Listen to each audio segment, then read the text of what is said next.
Today's show is brought to you by Audible. Audible is offering our listeners a free audiobook with a 30-day trial membership. Just go to audibletrial.com/itslayspodcast and browse the unmatched selection of audio programs. Download a title free and start listening. It's that easy. Go to audibletrial.com/itslayspodcast. And let's get into it. We're going to expand our weekly video segment to take you into the back shelves of your local video store. Back where it says horror videos and where kids are devouring some awful films that we call the video nasties.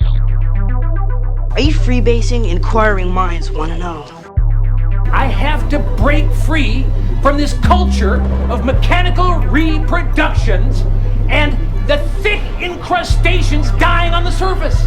From the prime time, bitch! Monmouth and a Fletch. The pain, I can assure you, will be exquisite. As for our deaths, come with me and be immortal. We have such sights to show you. Gotta return some videotapes.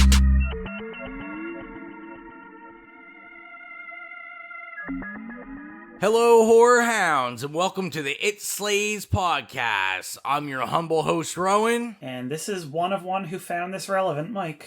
And we are Xylia-less tonight, this evening, whenever you're listening to this. Yes, it rarely happens, but Xylia called in sick.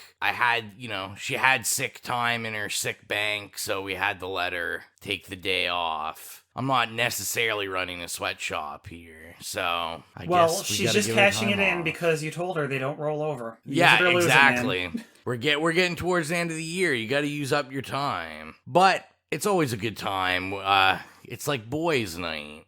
Me and Mike get to talk about a movie that I haven't seen in ages. But before we get into that, let's just, talk about what's been going on. What have you been watching lately, Mike? We haven't done that in a long time. Oh my goodness. Well, I'm still watching Drag Race. I'm almost finished everything in my quest to watch all of the seasons.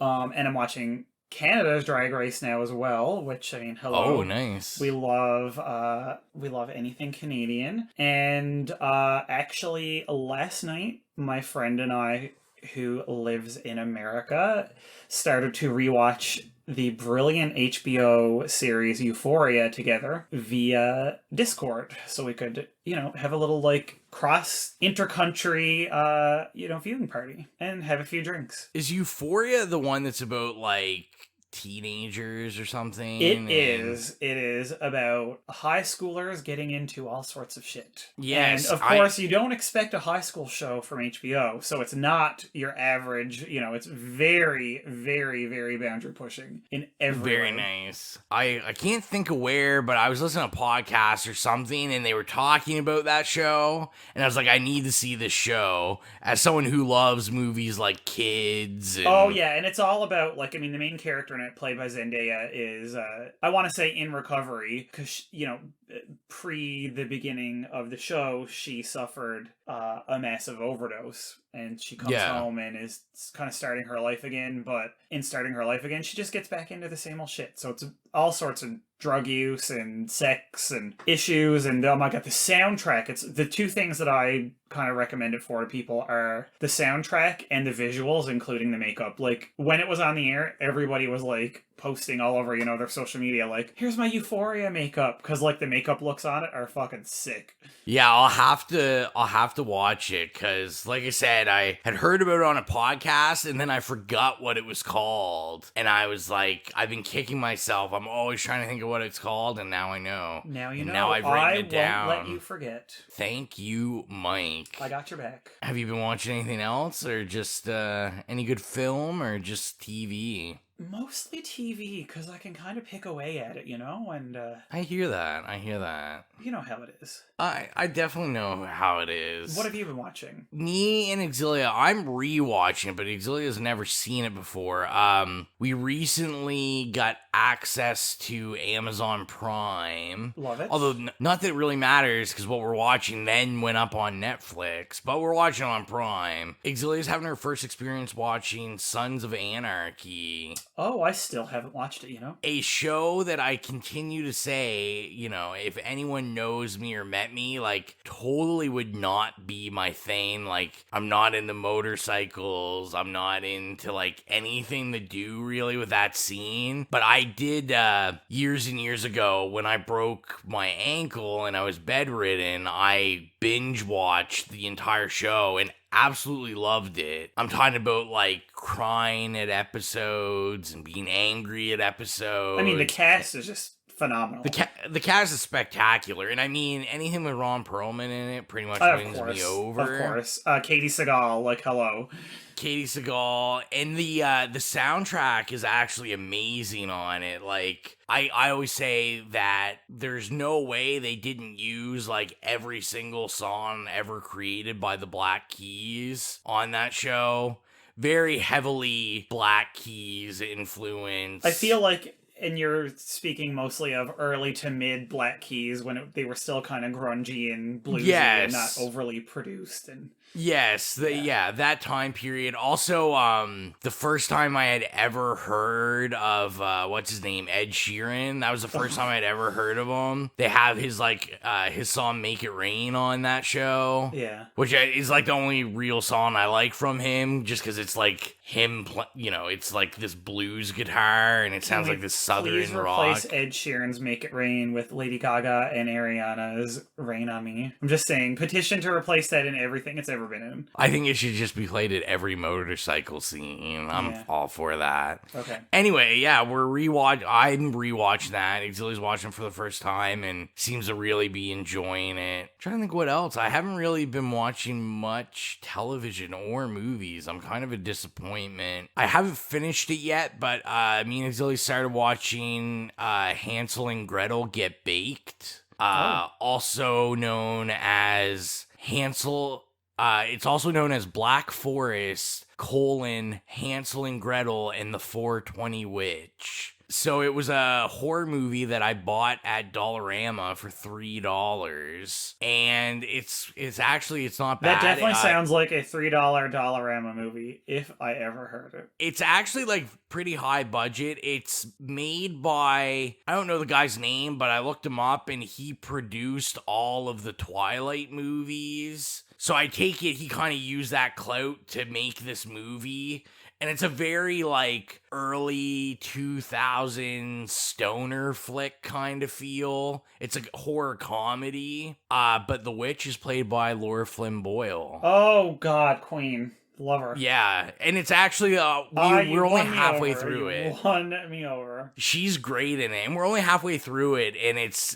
the humor is obviously pretty, like, immature and lowbrow, I guess you'd say, but I think it's actually pretty good. The gore effects are 100% on, and they kind of start with the gore, like, 10 minutes into the movie, and it stays gory, so, for a $3 purchase, I'm okay with that. I mean, if you don't even finish the movie, you get your $3 worth. Let's face it, yeah. Exactly. And honestly, really, other than that, I haven't really been watching that much. I feel like I'm doing the very pleb thing right now where there was nothing on Netflix I wanted to watch, so I caved in and I'm watching The Office now. I've never watched The Office, the American one. Listen, I watched it right from the beginning, and I will never judge you. I hideously enjoyed that show, and it's one of those, like, kind of a comfort show. Yeah, well, and it's great, like... I kind of put it on, like, we'll watch Sons of Anarchy and Xylia will fall asleep, and then I know I'm gonna fall asleep, so I kind of put it on, and it's something that, like, if I fall asleep, I'm not upset. You're not upset, about. Yeah, you're not gonna put on, like, a drama. The only thing that's kind of throwing me off is I'm on season, like, 3 or 4 now, and it's kind of, the first season, the episodes were only, like, 20 minutes long, and for some reason, they're an hour long now, and it's kind of throwing me off. Yeah, I think the first couple episodes of each season was a double episode. Yeah, maybe that's what's going on. Are you watching the one where they have the marathon or whatever? Yeah, maybe that's where it. Meredith gets bitten by the bat. Oh, I'm past that. Okay. I'm like, because first of all, that is one of the episodes where Meredith is my absolute favorite character in that series. And I do love Meredith. Anything involving her, like, I remember watching that and actually, like, falling to the floor with laughter. Yeah, I think the last episode I watched, it was like where they go to Dwight's family farm for the night, like Jim and Pam. Gotcha. And I know like around there, Meredith like got hit by a car, like Michael hits her with a car or whatever. Yes. But yeah, that's really all I've been watching. What do you say? Let's get into to this film. Let's do it. That's what I have to say.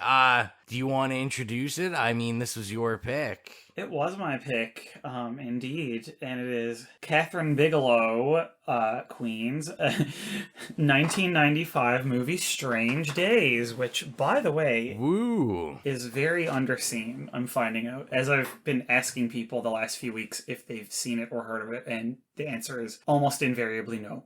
Also extremely hard to find. It is, yes. It's. I think there might be one place where you can, like, maybe buy it online, but I don't. It was very hard to find. You're right. Yeah, Mike. We're not going to say how we watched it. Totally legit copy on the internet. Totally. We're nothing if not absolute, upstanding, legitimate. Yeah, no. I was like, the only copy other than what you sent me that I could find to watch it was someone uploaded on YouTube, but then they recorded it with like a fisheye lens, so you were only actually seeing like 1/10 of the video. Yes, that's what they have to do. That's a workaround so it won't get taken out for copyright. Same thing like if you flip the image, or like if it's a music video, if you put a remix version on it, you know, that sort of like circumvents the copyright, so it's annoying. Yeah. What are you gonna do? But I mean, if you're listening to this episode now, I'm gonna assume you've probably watched this movie or seen it at some point, so welcome to the club. I think it's really only available mostly either in old used versions or like British imports. Yeah. Well, what do you say? We'll get to the trailer in the bio, and then we'll come and we'll talk about this pick, see how we feel about it. Yeah, hit me with that trailer.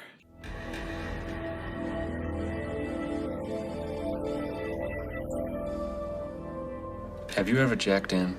Have you ever wired tripped? You ready?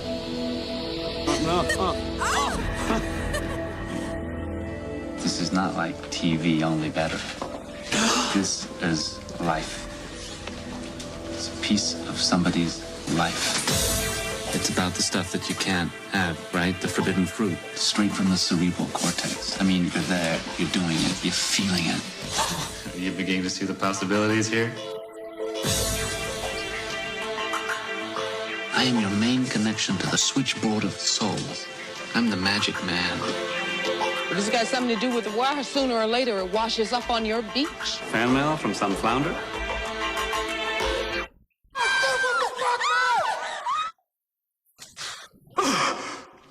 It's the dark end of the street. How do you like it now?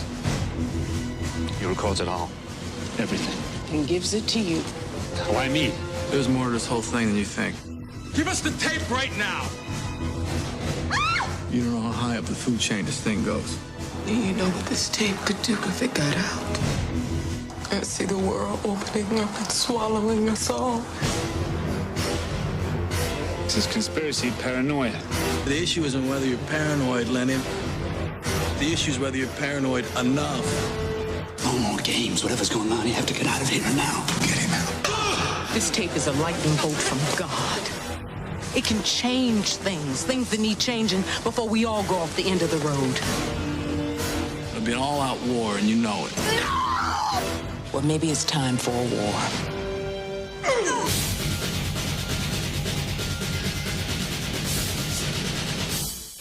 Come on, man, cheer up. World's gonna end in 10 minutes anyway.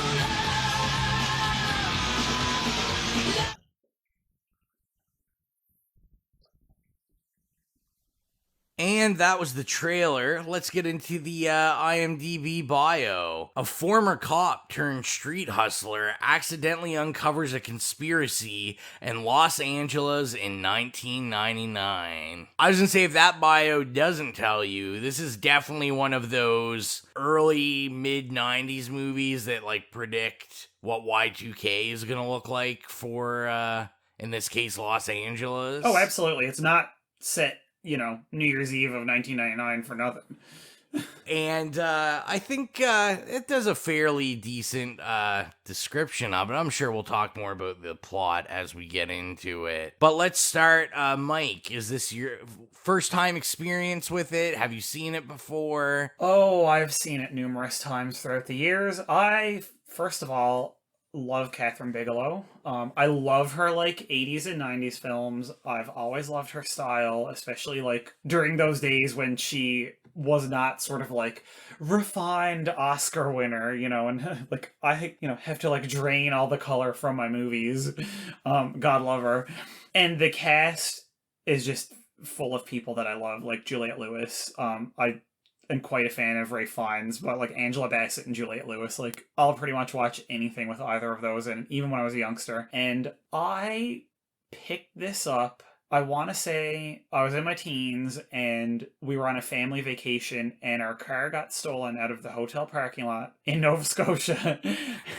So we got stuck in this city for 2 days while, we were trying to figure out what we were going to do and if we were going to go home, and while they were looking for the car. And I remember my brother and I went and walked around town, and I went to this pawn shop, and they had a bunch of CDs and movies and stuff, and I just went in and bought a bunch, and I remember, having heard of this and sort of seeing it around and stuff, and it was there for $5, so I just bought it, and I loved it. I fell in love with it. Absolutely, completely and totally. I have seen this movie once before, and I'm pretty sure there was no way I was older than 11 or 12. I definitely saw this young.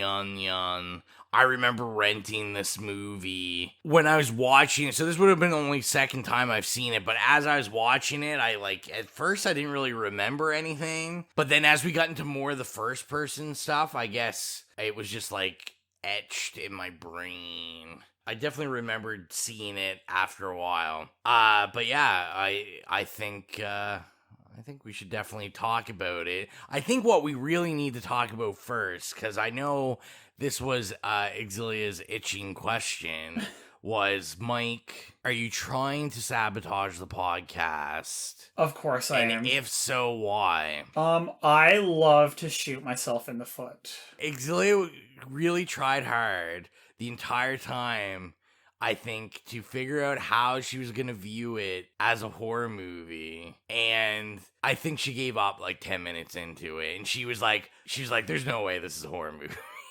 Listen, I find the sci-fi horrors of virtual reality to be scary as hell. And I think that that's how they were viewing it. So, you know what? It's a stretch, but I'm grabbing that ring, bitch, and I'm running with it. I will allow it as a sci-fi nerd. I definitely did not mind this watch. Something different. I liked it. I don't mind massaging the boundaries of genre. Hello, who are we to throw labels on things? And I was also, I will say this, not to just jump right into it, but you talked about the cast. I did not remember, how good the cast was. It's stacked, and it's not just the three mains. It is stacked. Probably one of the few, I guess, good performances by Tom Sizemore. Sizemore, yeah. Yep. Before he became the laughing joke of society. Yeah. But like you said, Angela Bassett, I totally forgot she was in this. I do have a question, though, and this isn't to throw shade at Angela Bassett. Well, you could never throw shade at Angela Bassett because she's a fucking radiant goddamn sun. So go ahead. But I said to Xylia, I feel like she doesn't age, but not necessarily I think she just always looked old. Old? Jesus Christ. I'm sorry. I'm sorry, guys. I think what you mean to say is that she sprung forth fully formed. Exactly. Right? Exactly. Yeah. She kicked ass in this movie. Like, she was amazing in this movie. I mean, lots of people were amazing in this movie. Also, William Fitcher, who's like, I really appreciate, like, he's such a 90s actor. He really is, yeah. Yeah. I don't even think I've seen him in anything that wasn't made in the 90s. I was gonna say, like, I'm trying to think, like, most famously, like, I'm thinking, like, he was in Armageddon. Armageddon, yep. Go, one of my personal faves. Go. Yeah, the Go is... I wish we just reviewed Go, really. Oh my god, yes. Like, please. You know, for all my Netflix Daredevil fans out there. Of course. The brilliant, the ever amazing, my boy Vincent. Oh. I knew Vincent was going to be probably your favorite part of this movie. Love the fact that we got, I don't know if it's like, it was a nod, but, we had William Fitcher, like, blow his brains out in front of Mr. Vincent there. I was like, boy, this is like a Full Metal Jacket throwback. I feel like it was an Easter egg. I liked it. Yeah, great cast. There's like so much. This movie is like very jam-packed, which I was not expecting. Let's start easy. Favorite scenes. Let's go. 100%. I don't even need to think about it. Fucking Juliette Lewis live singing PJ Harvey covers in what I can only describe as a chainmail dress with nothing on underneath. 100%, hands down, seared in my brain for my entire life. Well, and I was very questionable on Juliette Lewis. Like, I was like, is she actually singing these? Like, is this just... she's lip syncing, but when I looked up the soundtrack, I see like she's credited on the soundtrack. Well, I own the soundtrack CD somewhere in storage, probably in my parents' basement, and she has a band. She has albums out. She rocks. She killed it in this movie. She was did. Probably one of my favorite characters. And just a sidetrack, yes, the soundtrack to this movie is fucking incredible. Phenomenal. I could not get over how good the soundtrack was. Like, pure feminist punk, like, just Skunk and Nancy, like, things you don't expect, right? So good. It was Lords so of good. Acid, I mean, Tricky, one of my favorite Tricky songs. Ugh. Yeah, I mean, I was totally impressed Marilyn by Manson, the soundtrack. like, it's just everything. It's such a, like, great and really weirdly eclectic mix of like kind of very 90s performers. Yeah, it really is, cuz even especially with like the ending music and the ending credits, like totally... Oh my god, the Deep Forest with Peter Gabriel, love it. Yeah, and it's like totally different vibe than, the random kind of like feminist punk skinhead vibes going on like earlier in the film, and oh my god, it's just incredible. Like, but like weirdly all those songs and stuff, like it's very cohesive. Like the mood is cohesive, even if like the genres and like presentations and styles are like pretty drastically different. Like, you got your like punk and your kind of like bluesy shit, and then you got your like fucking like down tempo electronic and shit like that. Like, oh yeah, exactly. Yeah, it's got a vibe. It's definitely got a vibe. Other side note, I apologize because I just was gushing and I'm sitting here just saying Vincent. It was Vincent D'Onofrio. So how dare he? He's like Madonna.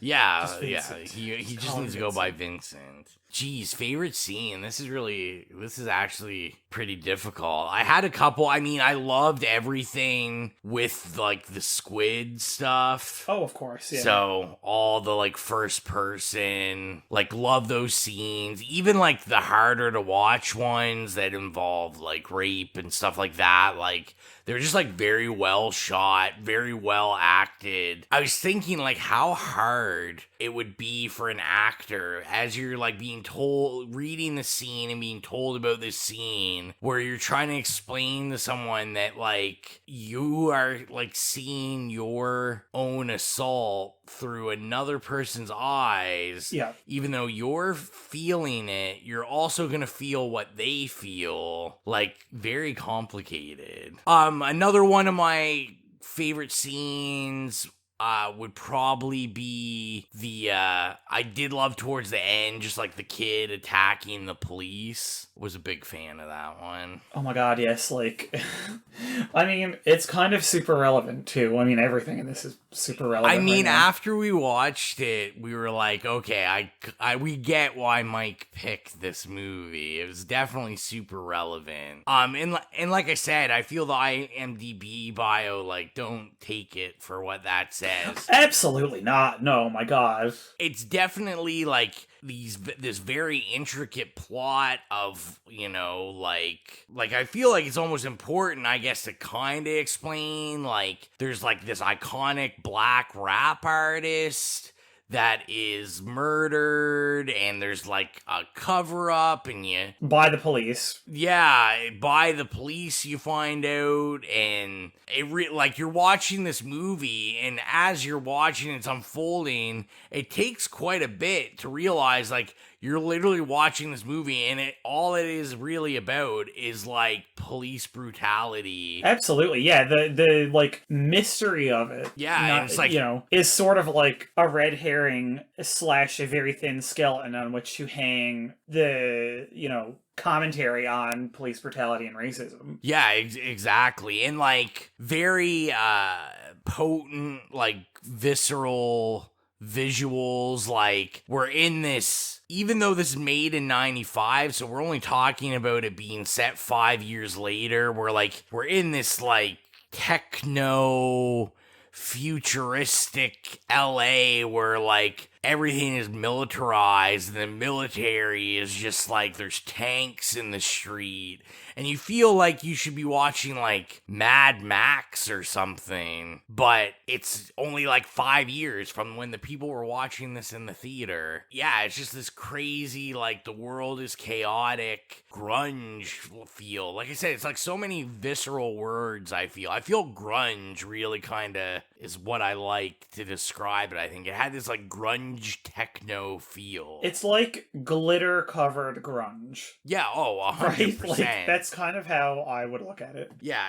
like, I guess with so much punk music, like maybe even like techno punk film. Yeah. But it's super heavy, and I mean, especially like I said, I didn't expect as I watched the film, because I didn't remember anything from it when I saw it when I was so young. I thought Angela Bassett was going to be like a throwaway character or just like a love interest and nothing much more. And I mean, realistically, like, she is the heroine of absolutely. I mean, she's the of heart the film. of the film, yeah. By all our descriptions of it and what we're talking about with it, like, this is definitely newly added to my pantheon of like kick-ass feminist films, in my opinion. I mean, I can't think of many movies that probably have as strong of a lead character as Angela Bassett's character that doesn't need like any of the men in it. In fact, she's taking care of pretty much all the men in the movie. And is fucking exhausted by it. Yes, 100%. Rightfully so. She is exhausted. But I mean, that's what this movie does so brilliantly, is that it delivers a lot of ideas in like Trojan horses. So, you know, you think that you're watching this like kind of almost like a procedural type of thriller, but it ends up delivering us, you know, this insanely potent commentary on, you know, like the police state and like fucking racism. And then you think you're watching this movie where it's like a male dominated, you know, like Ralph Fiennes is, you know, the main character and it's this sci-fi movie, but actually it's not. He's just sort of like a vehicle through which we get to explore like Angela Bassett's character and Juliette Lewis's. And I don't know, I think that's kind of like her brilliance as a filmmaker. And, you know, Catherine Bigelow, hello, you know, like Oscar-winning director who also happens to be a woman in this, like, hideously patriarchal field. And I was gonna say also, like, interesting, I guess, note on this is when you get to the end of the credits, like, this was heavily, like, the screenplay written, produced, like, this was a James Cameron vehicle, like, that she kind of was on.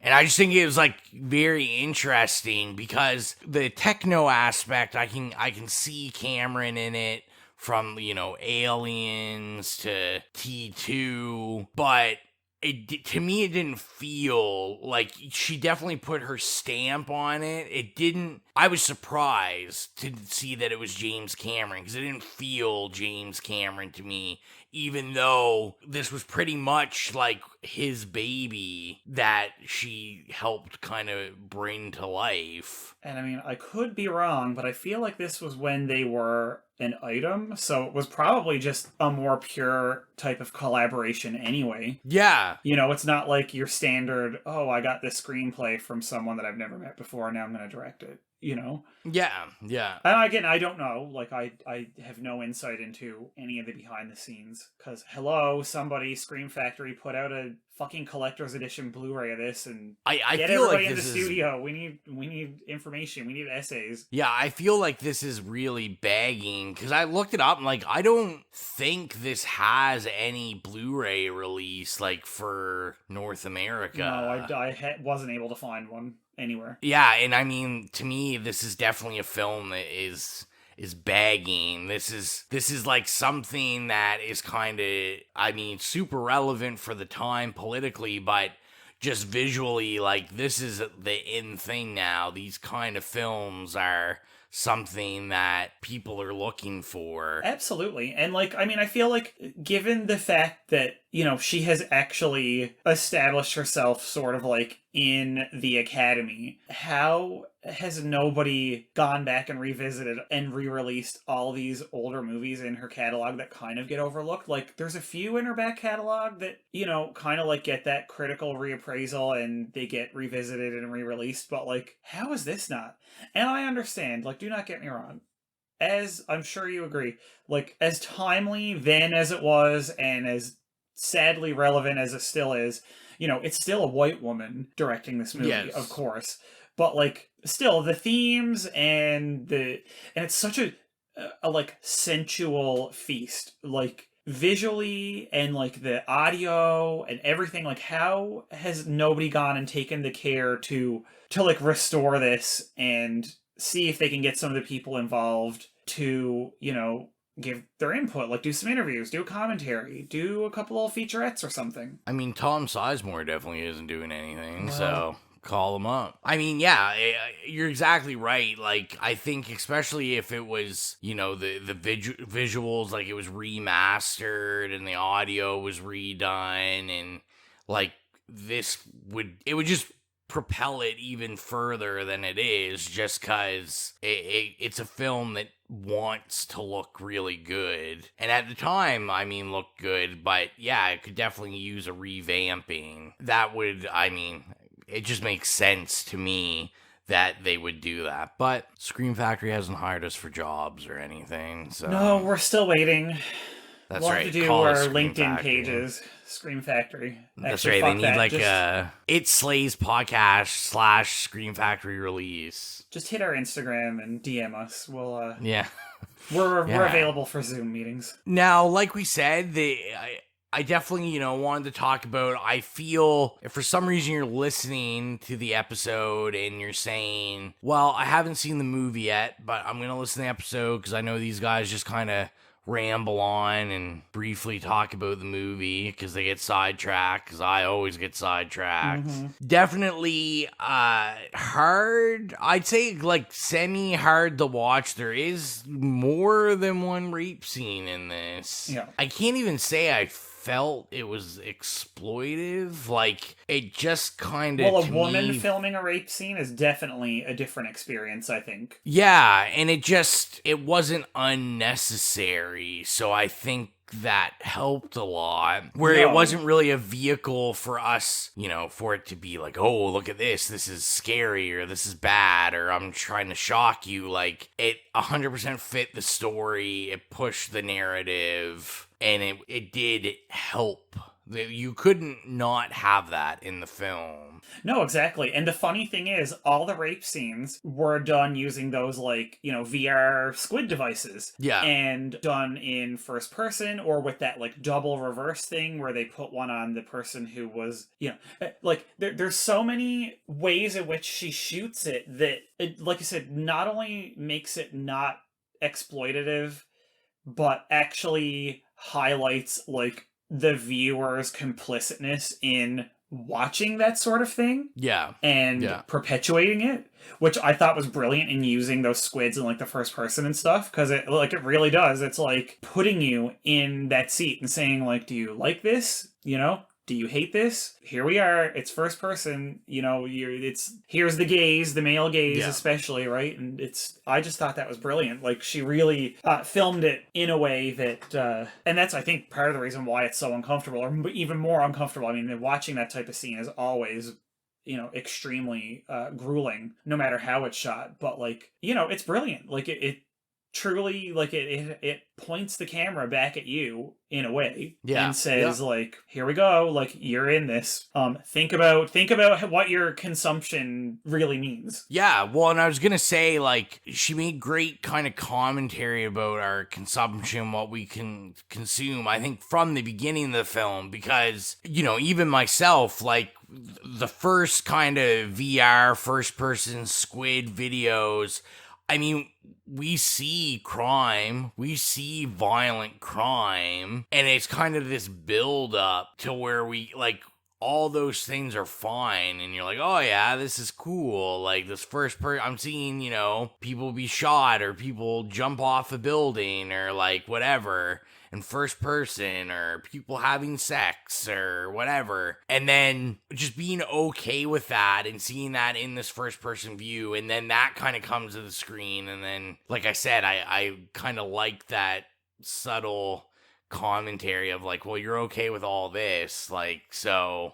exactly. And it's how are you using VR, how are you using film? It's not a passive activity, even though you're sitting there, it's always political. Viewing is always political. Creation is always political. And, it's, what are you choosing to consume?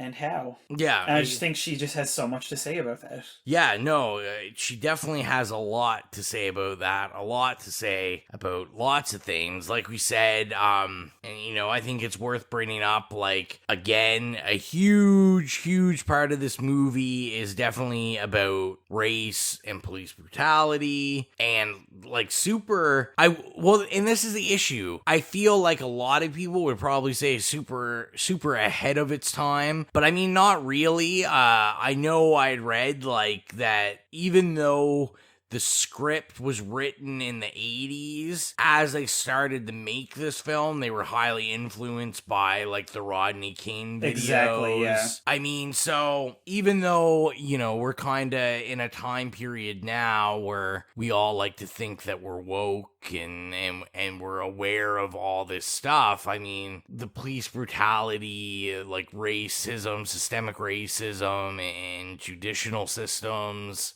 all that stuff has been around longer than the 90s, far back. But this shows that it was still just as potent and relevant of a topic in 1995 as it is today in 2020. Yeah, and that sadly not a lot has changed. Yeah, 100%. And I think, I definitely, we said at the beginning, and I keep saying, I definitely think it's worth a view if you haven't seen this, now in 2020, just because of the similarities and the conversations we're having. Like I said before about, the militarization of police, there's a lot of imagery. We have a lot of scenes with that, military roadblocks and SWAT teams being deployed every 10, 15 minutes. Yeah, for kind of like minuscule things other than to just kind of harass not just minorities but like poor people, the poor class, because you can definitely visually see kind of the classism in the film, which I thought was like another interesting commentary, especially on things like black markets, and because all the users of this squid technology that we're introduced to are pretty much just rich men from that wouldn't be caught dead in these quote unquote unsavory places. Oh yeah, they never get their lily white hands dirty. No. Dingy bars and stuff, and then they're looking for this squid technology to fulfill their dark fantasies. And I was gonna say that was another one of my favorite scenes that to me caused some horror for me, was towards the beginning when Ralph Fiennes is like talking to the lawyer or whatever, and he's like explaining to the lawyer what it is, what he's what this guy's getting into, and he's kind of prying to see like what kind of videos. And it was one of those things where I was like, I just feel like this is probably gonna go really downhill quickly in what this guy wants, because he brought up like, oh well, you could you can have a threesome you can experience a threesome or a girl on girl, and he did like, oh yeah, and then he got into like, oh well, maybe like you'd like a man or a boy, and then it was just like the creepy smiles, and yet again another thing I think is everyone does their conspiracy theories as well as their realities on like the Epstein stuff. Yet again another potent commentary on just wealthy men and preying on weaker, younger boys. Oh, absolutely. But, and I think because this would have been like very, early days of the internet and, things like VR and just kind of like the intrusion of electronic devices into more and more of your everyday life. And it's like, they're trying to predict like, how will this be used and how will it be abused? And of course, you always have that question of any new technology, how are people going to use this to get the rocks off? 100%. Like that's the kind of like, I think. And the answer is we do it quite successfully. Oh, of course. But they knew. It's like, it's kind of like our basic function as a society. Always figure out how you can get your jollies. This is very true.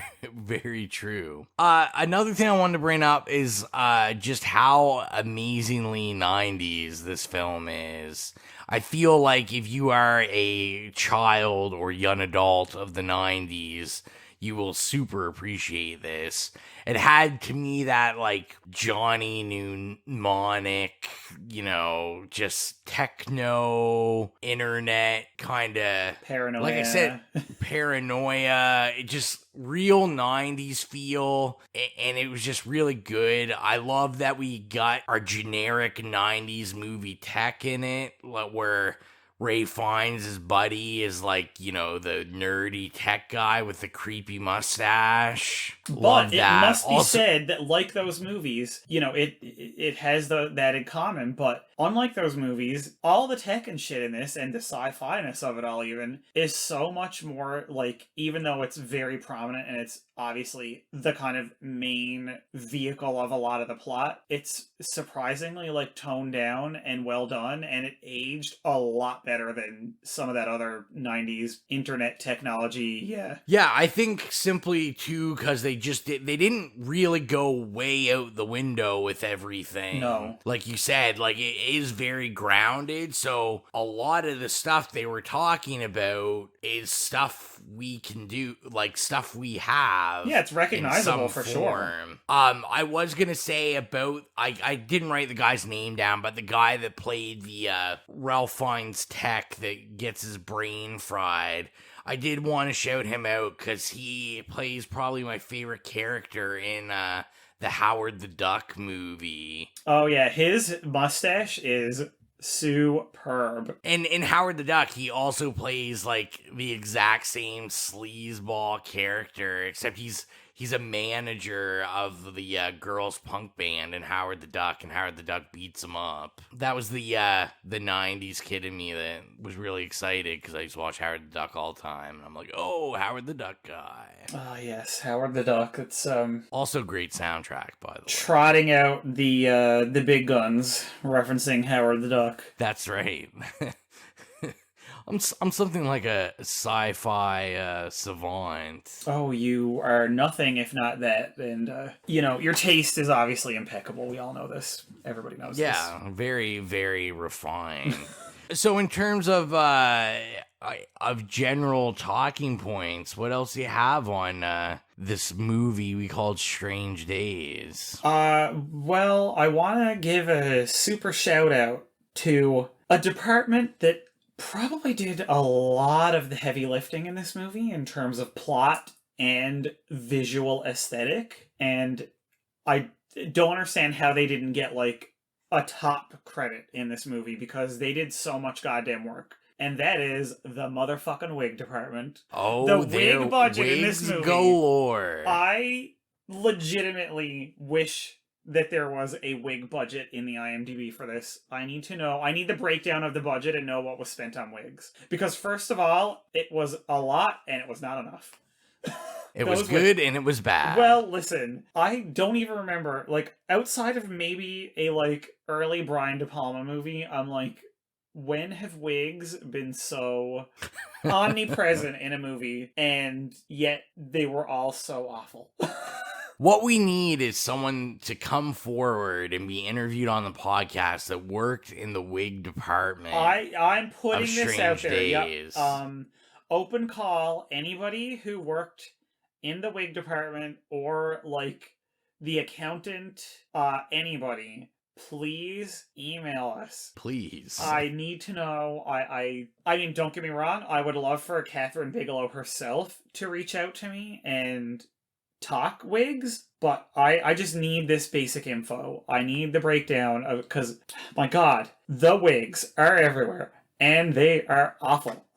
They're awful. They're awful wigs. I'm gonna definitely probably vote Tom Sizemore's wig as worst wig of all time. Fucking wig. And like the big reveal, when near the end, like, spoiler alert, when it's like he's a bad guy essentially and is always wearing, and because they're always the wigs, of course, are omnipresent because they're covering up the squids, which a lot of people are wearing all the time. Yeah. But it's like, girl, we could see you were wearing this awful wig literally from the first second that you are on screen. Oh, 100%. Also, when they take the wig off of his head, he makes the most ridiculous face of all time. I don't even understand the face. The only thing I thought about was like the big reveal, the sleepaway camp.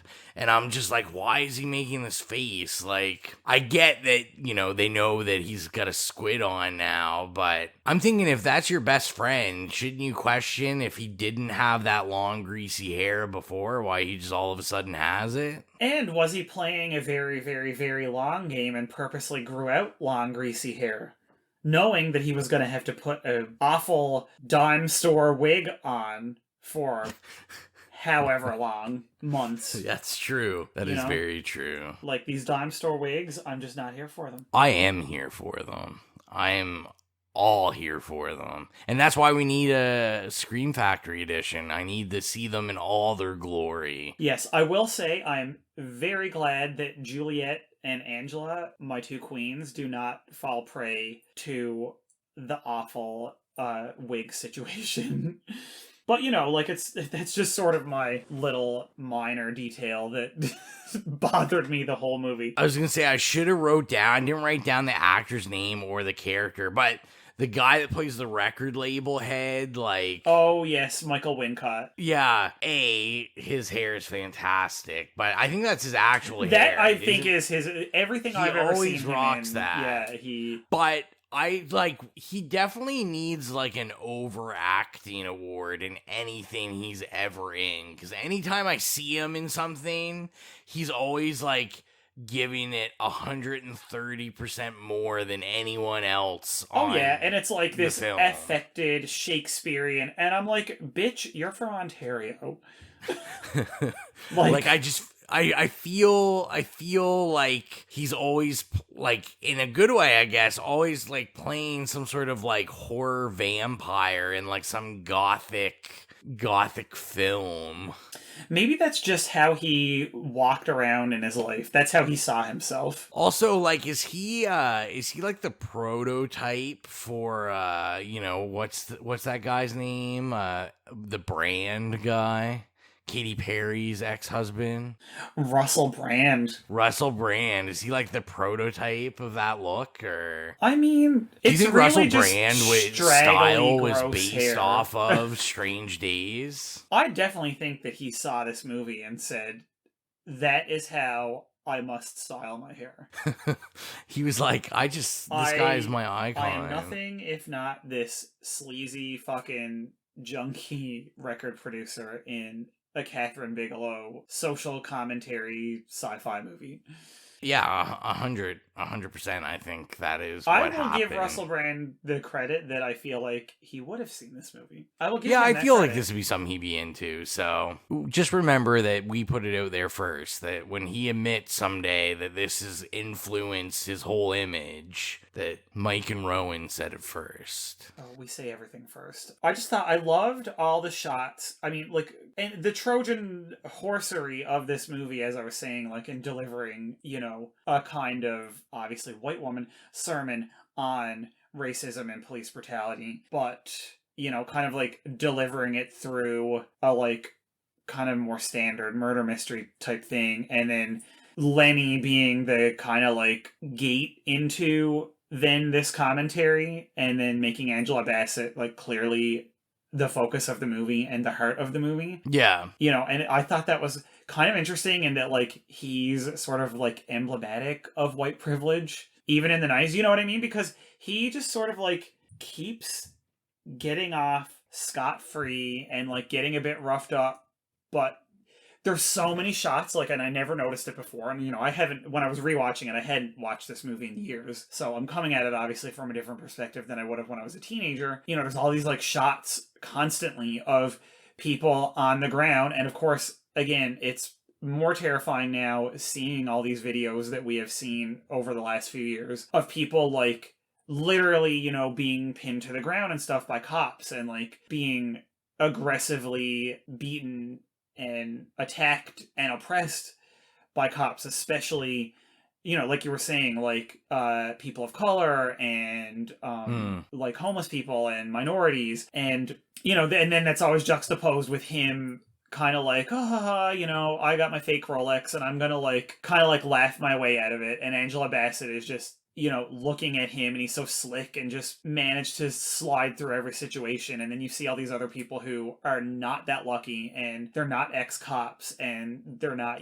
these, like, kind of, like, slick, connected white guys. And, yeah, just the way that she shoots that, and, like, constantly inserts, even sometimes just in the background, you can see these shots of, like, people literally under the guns and clubs of police, and it's just like he walks by. So I just, like, see this, like, kind of at least somewhat self-aware, like, kind of foregrounding of white privilege, of course, and then, obviously this movie is not perfect, and I just feel like, for a white person making this movie, it could have gone wrong in a lot more ways than it does, is what I'm saying. Yeah, no, I agree with that. I think she did the best she could have done being a white woman. Exactly. Yeah, she did a good job, I guess, but I don't want to say necessarily a good job in general, but a good job for who she is and what she can give you for perspective wise. Definitely agree with that. So do we want to get into the question, is it scary? Absolutely. And my answer to that is going to be, while it is not traditionally scary, it is not boo, I got you scary. The implications of it all, I think, are terrifying, especially because a lot of this stuff, whether it be about the state of, like, race and police in America, and, like, privilege or if it's the technology side of it, in terms of like the way that we get addicted to technology and that we, kind of like let it take over our lives and can't distinguish reality from fantasy. All that I find is actually kind of terrifying. Yeah. Yeah, no, I 100% agree with that. It's not, we already said Mike cheated, Mike pulled an Xylia. It's not a horror movie for sure, but the real life implications or the real life situations they're talking about are scary as hell, with police brutality and racism. Yes, like getting executed because you got pulled over, right? Yeah, exactly. It's not a horror movie. It's a movie about horror. Is sort of the way I'm looking at it. It's a movie, unfortunately, about realities of non-white people, and that is horrifying to non-white people, I feel.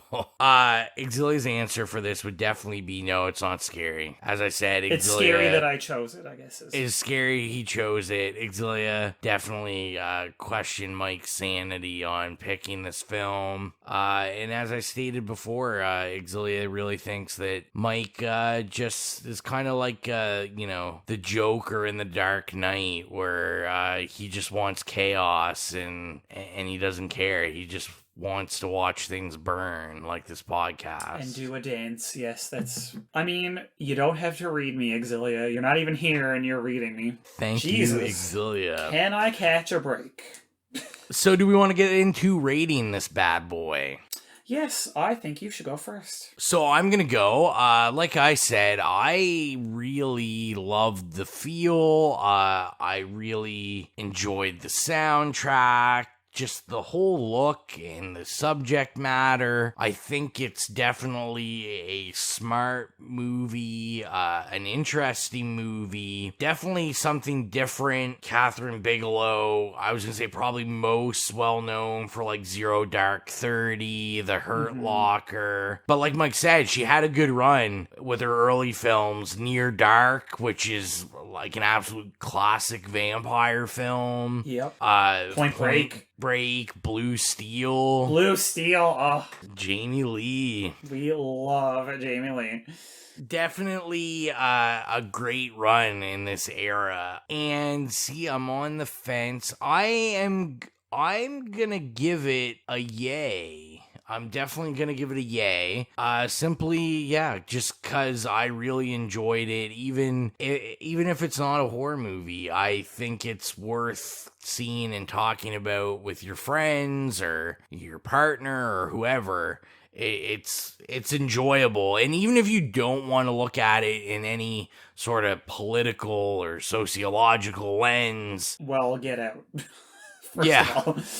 If... Mike will be rude to you and say get out, but I say you can still watch. Like, it's definitely just a fun 90s techno sci-fi, and it will definitely keep you entertained. It's a great little whodunit. So yeah, I'll give it a yay. Let's go with you, Mike. What do you think? Oh, I totally agree with you. I think it's a yay. Of course, there are elements of it that could be problematic, and would it have been nice if a non-white person directed this movie? Yes, it would have. But am I also glad that it got made? Yes. Points are made in it. Lots of very valid, potent, sadly still relevant points. But, she has a lot to say. And again, I'm a huge fan of her. I think technically she is just such a fucking talented, brilliant filmmaker. I love the soundtrack. I love the actors in it. Like, she really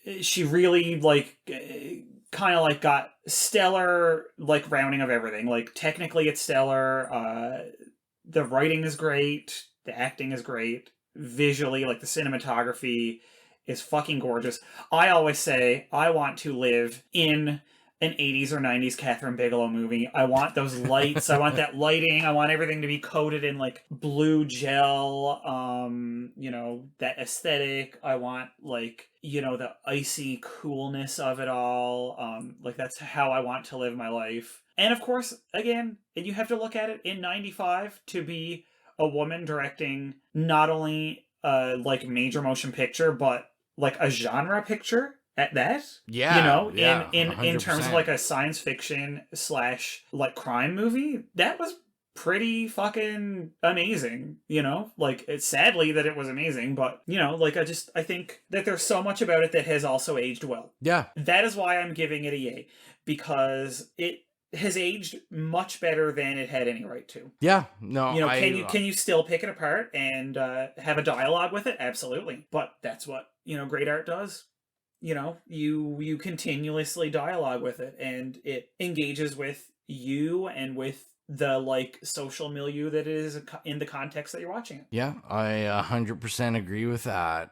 So even though Xylia couldn't be here, she did watch the film with me and did leave her rating for it. So Xylia gave this an okay, even though she talked all that junk. Xylia even left us with a couple words. She said that she would not watch it again probably, but she did enjoy it. She did enjoy this viewing and was glad, you know, she liked that she watched it, but probably wouldn't ever revisit it. Okay, that's fair. Yeah, I think that's, for Xylia, that's pretty fair. Those are kind words from Xylia. I expected it to be a much more vicious, I guess. Yeah, I expected it to just kind of be a fuck you, Mike, and that was it. I mean, you know, she does love to give me the finger. So I guess we'll get into the budget game, but luckily for Mike, we already know he's the winner. But we'll see what Mike knows. I love being the winner. That's right. What do you think the cost of this film was? I don't know. It's rough. I'm gonna say like maybe like $50 million? Well, I got news for you, Mike. You are definitely the winner. 42 million. No one came close to guessing that. Oh my god. I was going to say right. 40 or 50, and then I'm like, no, I can't do a span of $10 million. That's a lot. So, yeah, 42 mil. This was like the considered pretty decently big budget film. So what do you think it made? The worldwide total? Probably like 25 million. So it made $8 million. Oh, that hurts my heart. It does. When I looked it up, this pretty much halted her career for like 5 to 6 years. In fact, many thought this was just going to destroy her career because it was such a flop. Surprisingly enough, when I was reading about it, Ebert gave this 4 out of 4 stars. And I mean, wow. Usually any film I like, when you see a Ebert review for it, he always gives them I don't think he has very good takes. It's definitely questionable. He really loved this film and gave it a 4 out of 4. But most critics seemed to kind of pan it, and obviously there was no audience. But I mean, it's definitely, as I read more about it while I was prepping for the episode, it is worthwhile to note that it does kind of have a big cult following. And it's also, now that time has passed, a lot of critics that have revisited it have given it a pretty high review. Well, I mean, like I said, even if people didn't know what to make of it at the time, and especially, you know, in the mid-90s when, like you said, this type of movie, some of the themes and, like, devices in it were pretty common. Yeah. I feel like it did everything in a slightly different way and much better than most people at the time. I just feel like it was not given a fair shake by anybody. I think it was definitely probably just maybe a little... I think it was just a little too ahead of its time. I think if this came out later, if this came out now, I think it would be a huge success, which is why they should re-release it on a sweet collector's edition Blu-ray. I'm looking at you, Scream Factory. Actually, I'd love a nice Arrow one. Yeah, an Arrow one. All right, listen, I'll take anybody. Any boutique label, anything like that, please. Like, let's do this. So I guess it's time I have to get into the shameless promotion quick. We just wanted to make sure that you follow us on all our social media. It's Slay's Podcast. We're on Twitter, Instagram, Facebook, Tumblr. I don't know, just look us up. Make sure to listen to us on Spotify or Apple Music or Stitcher or Podomatic or wherever you listen to podcasts. I haven't even heard of some of these things. I use Spotify, so that's what I use, but I know people use all different kinds of things. And if you ever so kindly would like to, leave us a review, text and a star review, and, let people know what you think. Because the more of those we have, the easier we are to search when people look for us. We come up quicker, so that would be great. And lastly, on the promotion, if you do enjoy what you hear and you want to figure out a way to support the podcast, you can do that at www.patreon.com/itslayspodcast. There's lots of cool goodies you can get there, and bonus content that will soon be made available for all the patrons. So go check it out, and a great way to support the podcast. And I think that's everything. Thank you for listening to me and Mike have a kind of boys' night and ramble about something that I guess we decided wasn't really a horror movie, but was worth everyone's time to watch. So as always, I'm your humble host, Rowan, and thank you. Thanks, it's Mike. See you later. We miss you already. We're going to expand our weekly video segment to take you into the back shelves of your local video store, back where it says horror videos, and where kids are devouring some awful films that we call the video nasties. Are you freebasing? Inquiring minds want to know. I have to break free from this culture of mechanical reproductions and the thick incrustations dying on the surface. From the prime time, bitch!